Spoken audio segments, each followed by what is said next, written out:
நம் தேவனாகிய இயேசு கிறிஸ்துவினால் உங்களுக்கு கிருபையும் சமாதானமும் சந்தோஷமும் உண்டாவதாக. இன்றைக்கும் சபையை குறித்தே தொடர்ந்து பார்க்க போறோம். புதிய ஏற்பாட்டு புஸ்தகங்கள் எழுதப்பட்டு பல நூற்றாண்டுகள் ஆயிடுச்சு. அந்த நாட்கள்ல எழுதப்பட்ட புஸ்தகங்கள்லேயே சபையின் மீது ஆண்டவர் எவ்வளவு கண்ணோக்கமா இருக்காருங்கிறத நம்மால புரிந்து கொள்ள முடியுது. அப்படி இருக்கும்போது இந்த நாட்கள்ல சபையின் மீது தேவன் அதிக கண்ணோக்கமா இருக்காரு. ஏன்னா இந்த சபையானது ஆண்டவராகிய இயேசு கிறிஸ்துவின் திருரத்தத்தால மீட்டு கொள்ளப்பட்டது. அவருடைய மனவாட்டி சபையாக சேர்த்து கொள்ளப்படத்தக்கது. அந்த சபையின் மீது அவர் கண்ணோக்கமா இருக்கிறதுனால்தான் பரிசுத்த ஆவியானவரை சபைக்கு தந்தர்லி இருக்காரு. அப்படி இந்த சபையோடு இசைந்தவரா தேவன் இருக்காரு. இந்த சபையின் மத்தியில இருக்கிறவரா இருக்காரு. அது குறித்த ஒரு வேத பகுதியை இன்றைக்கு நாம பார்க்க போறோம். அதற்குரிய வேத வசனம் வெளிப்படுத்தின விசேஷம் 1 அதிகாரம் வசனம் 13. Revelation chapter 1 verse 13.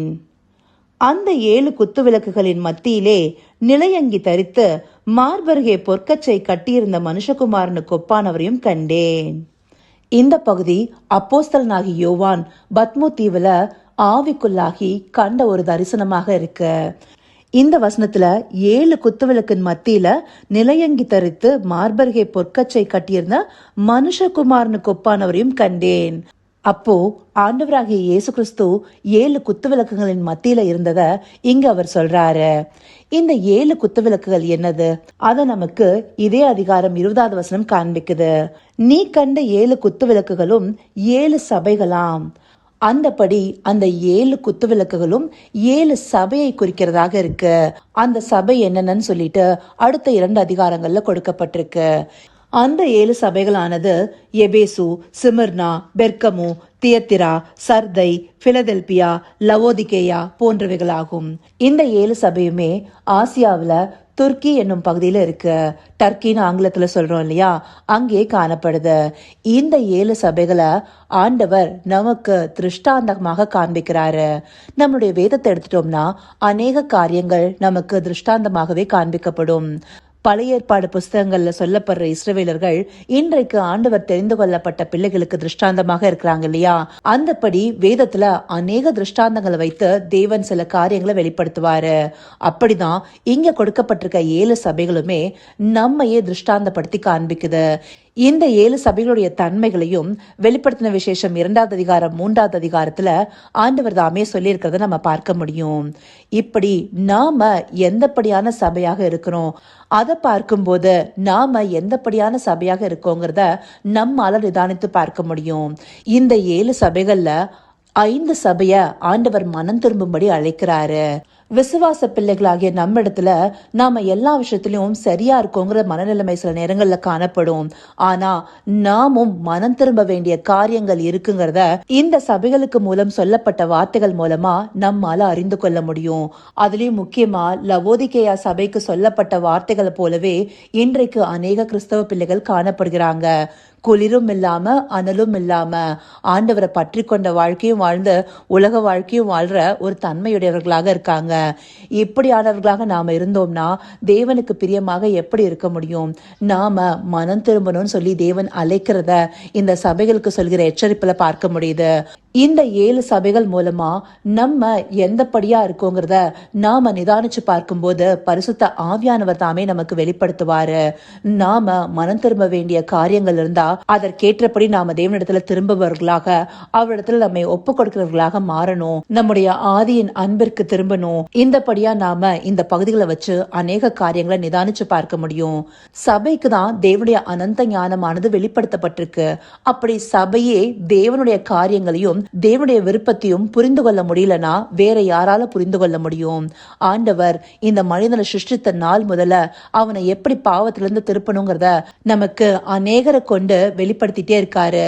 பழைய ஏற்பாடு புஸ்தகங்கள்ல ஆண்டவர் தாமே எச்சரிப்பு கொடுத்திருக்காரு, நியாயப்பிரமாணத்தை கொடுத்தாரு, தீர்க்கதரிசிகள் மூலமா சொன்னாரு. இப்படி மனம் திரும்ப வேண்டிய காலம் எந்த நாளையும் இருந்துட்டே இருக்கு. இந்த மனம் திரும்புதல் இல்லாம நாம தேவனிடத்துல சேர முடியாது. இப்பொழுதும் தேவன் தன்னுடைய ஒரே பேரான குமாரனையே நமக்கு கொடுத்து அவரை விசுவாசிச்சு நாம பெற்றுக்கொண்ட பரிசுத்த ஆவியானவர் துணை கொண்டு இந்த பாவத்திலிருந்து வெளியே வந்து நாம தேவனிடத்துல ஐக்கியப்படணுங்கிறதே அவருடைய விருப்பமா இருக்கு. அப்படி சபைகளாக நாமை நம்ம சீர்படுத்தி கொள்ளாம, நம்மை கிறிஸ்துவுக்குள்ளார கட்டி எழுப்பாம நாம எப்படி அநேகரை தேவனுக்குள்ளார கொண்டு வர முடியும்? இந்த சபையானது எப்படி உருவாக்கப்பட்டது?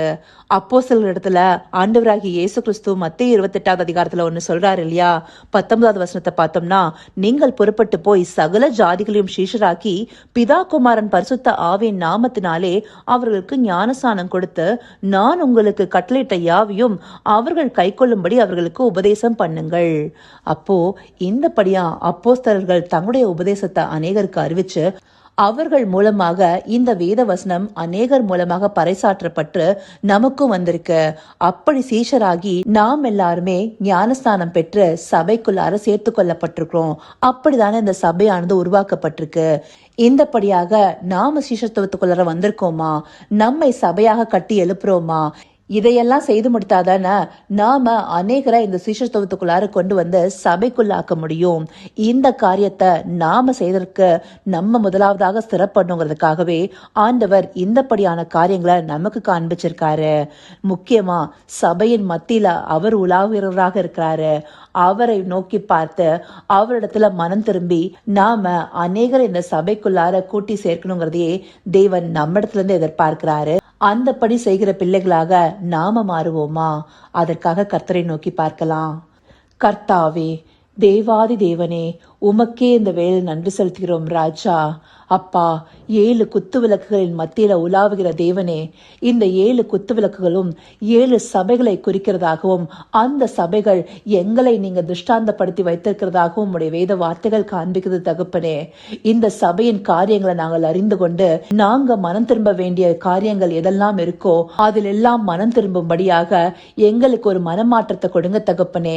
எங்கள் பாவங்களை விட்டு நாங்கள் அகன்று உம்மிடத்துல சேர்த்து கொள்ளப்படவும், உம்மில் சரியான சபையாக கட்டி எழுப்பப்படவும், நாங்கள் கட்டி எழுப்பப்பட்ட பிற்பாடு அநேகரை இந்த சபைக்குள்ளார சேர்க்கிறவர்களாகவும் நாங்க மாறணும் ராஜா. அப்படி நாங்கள் காணப்படும் போதே உம்முடைய வருகையை எதிர்நோக்கி காத்திருந்து உம்மோடு சேர்த்து கொள்ளப்படுகிற பிள்ளைகளாக மாற முடியுங்கிறத நீங்க எங்களுக்கு உணர்த்து வைக்கிறீங்க ராஜா. இதையெல்லாம் அறிந்தவர்களாய் உம்மை நோக்கி பார்த்து நாங்கள் கட்டி எழுப்பப்படவும், அநேக ஆத்துமாக்களை உமக்காக ஆதாயப்படுத்தி சபையில சேர்த்து கொள்ளப்படவும் தேவரீர் எங்களுக்கு தயவு பாராட்டுங்க. அப்படியே நீங்க எங்களை நடத்த போகிற கிருபைக்காய் நன்றி. சகலவித துதி மகிமை கனம் யாவும் ஒருவருக்கே செலுத்துகிறோம். இயேசு கிறிஸ்துவின் மூலமாய் வேண்டிக் கொள்கிறேன் பிதாவே. ஆமேன், ஆமேன்.